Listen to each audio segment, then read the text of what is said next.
대통령 부인인데요.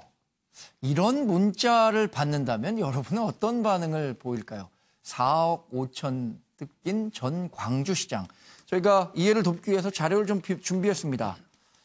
자, 대통령 부인인데요. 한마디 묻지도 따지지도 않고 4억 5천만 원을 송금했다. 영화 같은 얘기죠. 내용을 좀 볼까요? 권양숙입니다. 그러니까 노무현 전 대통령의 부인이시죠.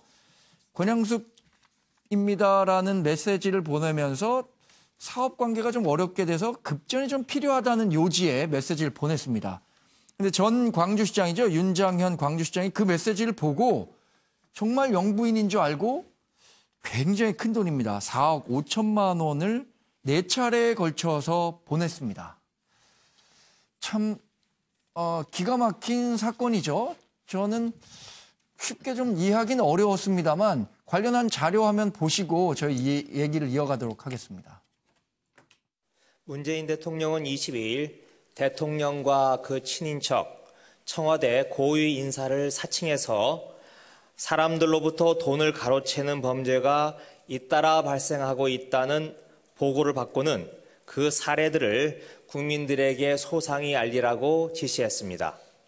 피해자들은 많게는 4억 원을 뜯기는 등 거액의 돈을 사기당한 경우가 적지 않았습니다. 문재인 대통령은 도저히 이해하기 어려운 터무니없는 일이 벌어지고 있다며 대통령과 친인척, 청와대 인사의 이름을 대고 돈을 요구하는 사람이 있으면 무조건 사기로 생각하고 신고를 해달라고 말했습니다. 과거에는 이런 그 권력형 사기 같은 경우에는 어떤 사업을 도와주겠다 이런 대가로 돈을 요구한 경우가 많았는데 이번 사건은 조금 내용은 좀 그런 것과는 다르죠. 한번 어떻게 보셨어요, 이거?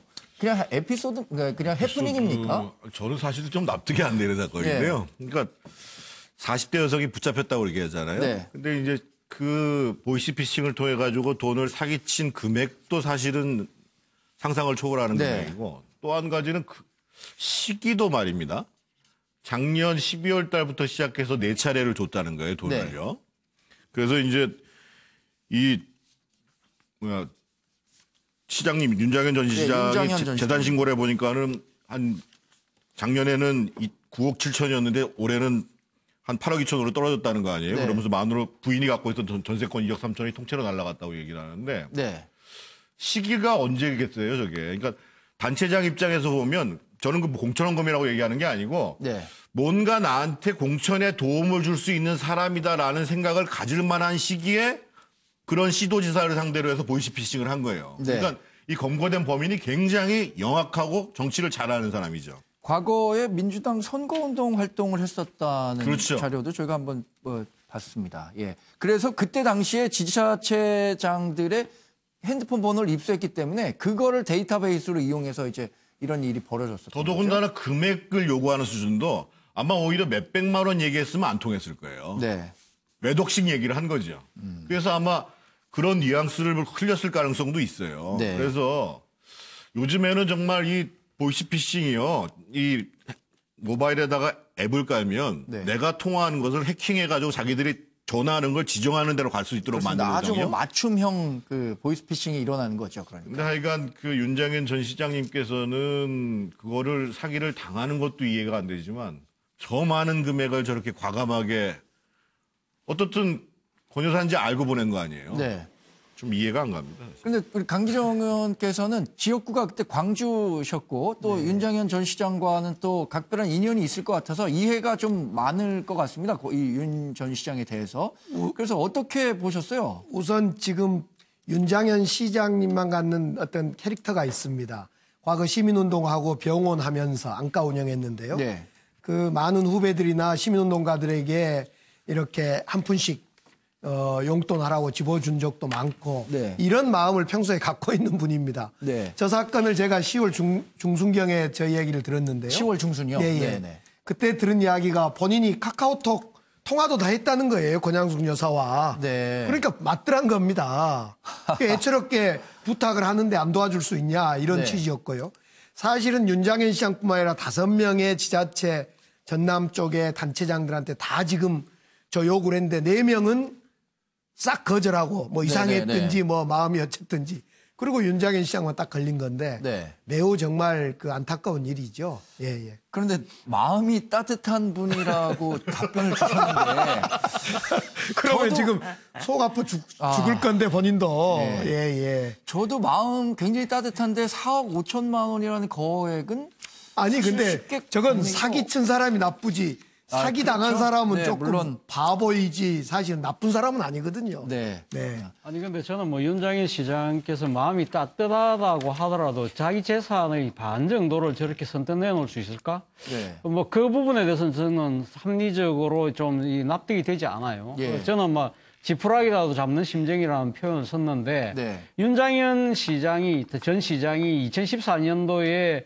당시 그 민주당이 그 새정치민주연합의 공천을 받을 때 네. 사실은 그때 상당한 지분을 갖고 있었던 안철수 당시 대표의 강력한 후원으로 이 그 공천을 받았던 책이 있거든요. 네, 그런데 그렇죠. 그 뒤에 안철수 대표가 탈당하고 난 뒤에 소위 말해서 본인은 일종의 완전히 지금 그 완전히 혼자 이 고립되어 있는 상황이었기 때문에 네. 아마 지난해 말이라고 한다면 올해 6월 달에 있던 그 지방선거를 앞두고 공천에서 상당 부분에 대해서 고심을 하고 있었을 차이였을 거예요. 네. 그런 상황에서 건양숙 역사라는 분의 예, 부탁을 받았을 때 아마 떠오른 생각은 공천 아니겠습니까? 내가 이 주류라는 친문들 또 친노들하고 상당히 거리가 있다고 한다면 건양숙 여사의 지렛대를 잡고 뭔가를 해볼 수 있지 않을까라는 말 그대로 지푸라기라도 한번 잡아보자는 심정으로 했을 가능성이 저는 상당히 높다. 네. 그런 측면에서 본다고 한다면 모르겠습니다. 정확한 뭐 실상은 모르겠습니다. 이건 제가 이 추측이긴 합니다만은 네. 저는 상당히 공천이라는 부분에 대해서 너무 이 좀 일을 하다가 조금 이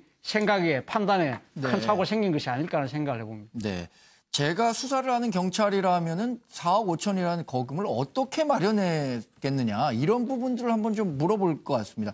윤기찬 대표님께서는 이번 사건에 대한 전체적인 춘천살인을 어떻게 내리셨어요? 글쎄 뭐 저는 일단 그 범죄 행위자도 깜짝 놀랐을 것 같아요. 이게 네. 통하는구나. 근데 물론 저 사람은 본인이 이제 선거운동에 관여를 해봤기 때문에 선출직의 생리나 어떤 뭐 이런 것을 잘 알고 있었을 것 네. 같아요. 심리도. 그럼에도 불구하고 그 상당한 거액을 네. 대면도 아닌 뭐 여러 가지 기타 확인할 수 없는 이런 방법으로 줬다는 것도 그렇고 그 뒤에 이 문제가 불거진 것도 사실 윤 전 시장이 문제 제기해서 된 게 아니고요. 네. 그러니까 본인도 또 신고도 안 하셨단 말이에요. 네, 네. 여러 가지 면에서 하여튼 좀 놀라울 만한 사건입니다.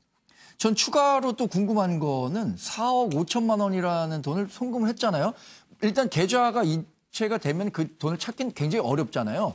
윤장현 시장은 이 사건을 알고 나중에 돈을 일부라도 좀 회수를 할 수 있었을까요? 현금택 되면은 뭐 변호사시기도 하니까 이런 사건 같은 경우에는 어떻게 좀 보이스피싱 하는 분들이요 대부분 대포 통장을 많이 씁니다. 그래서 네. 돈을 넣자마자 바로 빼기 때문에 네. 신고를 해도 거의 못 찾는 경우가 태반입니다. 그리고 네. 뭐 이미 돈을 이제 저런 부분이 저는 오히려 저분이 단독 범행이 아닐 수 있다고 봐요. 네. 왜냐하면 저게 이게 정교하게 움직여야 되거든요. 돈을 찾는 사람과 그다음에 그렇죠. 전화하는 사람과 이 조직을 움직이는데 그렇다 본다면 그 돈을 딱 받는 순간 쫙 이렇게 나눠지기 때문에 뭐 고소고발을 하더라도 돈을 찾을 가능성은 거의 없다. 대부분 그렇습니다. 그래서 저도 사실은 하필이면 저는 이제 그 부분에 좀 관심이 있는 게요. 왜 이게 광주 전남 지역이었을까? 그 부분이 좀 어찌 보면 이분이 그래도 저는 아마 그동안 이제 정치권이나 이걸 정말 잘 아는 분이다. 네. 왜냐하면 그 어떤 심리라든지 이런 거를 잘 아시는 분인데 이런 게 통한다는 거. 이게 저는 네. 아마 이제 정치에서도 이런 분들이 왜냐하면 이게 저는 이게 처음에 이렇게 크게 대범하게 못했을 거라고 봐요. 네. 이분은 아마 이런 식이든 아니면 그런 식으로도 여러 번 시도가 갔을 것일 것 같고 네. 이런 부분이 저는 좀 참 어찌 보면 이해하기 힘든 네. 어찌 보면 뛰는 사람 위에 나는 사람이 있다던데 참 이해하기 힘든 사건이 벌어졌다고 봅니다. 네. 최경철 의원님 마지막으로 좀 설명을 해 주시죠. 예, 저는 뭐 이게 가짜 뉴스인 줄 알았는데요. 네. 자세히 쳐다보니까 진짜 뉴스더라고요. 네. 깜짝 놀랐는데요. 이게 결국에는 우리나라 정치에 대한 혐오를 더 키우는 사례가 될 수 있다. 결국 이게 대통령의 권한이 너무 큰 거예요. 그러니까 영부인까지도 말씀만 하시면 4억 5천이 탈탈탈 나오는 겁니다. 네. 그러니까 대통령의 권한을 줄이지 않는 한 앞으로도 또 청와대 대변인이 나와서 이런 그 사례가 있으니 조심하라는 말을 또 나올 것이고 또 윤장현 전 시장 같은 또 다른 피해자가 또 나올 수 있으니 제도적으로 바로잡아야 저러한 피해가 사라지고 국민들이 정치에 대해서 혐오하는 저런 분위기가 사라질 거라고 봅니다. 근데 강 의원님, 그 네.